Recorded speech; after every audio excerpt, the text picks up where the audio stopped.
Hello everyone! Welcome back to my channel. This is your friend Yolanda Kitchenomics.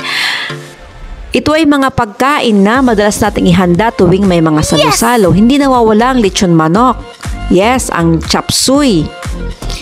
Ang chicken embutido. Fish sweet and sour. Yung ating pork humba. Beef stick. Yan, yung favorite natin. Carbonara. At of course, yung lechon manok, hindi nawawala sa listahan natin yung lechon manok. Yan, madali lang po kasing mabili sa labas. Fruit salad para sa ating dessert. Yan, ang ating favorite na maha blanca. Wow! One of my favorite dessert. At ang cassava cake. Yan, native cake naman tayo. Then of course, garlic buttered shrimp. Yan, of course, cucumber juice. Yan. Pork mechado, chicken pork adobo, at ang pansit. Hindi nawawala ang pansit. Of course, yung laing na special ni Sister Morano. Wow!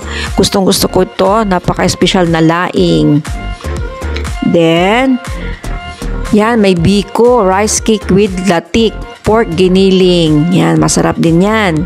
At Shanghai. Yan.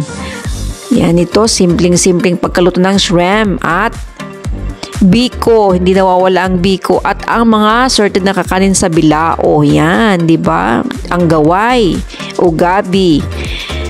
Tsaka meron tayong steamed bangus or yung milk fish. Yan, yung tilapia na grilled at ang bangus. So, alin dito yung mga pinaka-favorite nyong cake, yung chocolate cake at banana cake. Yan, napakasarap.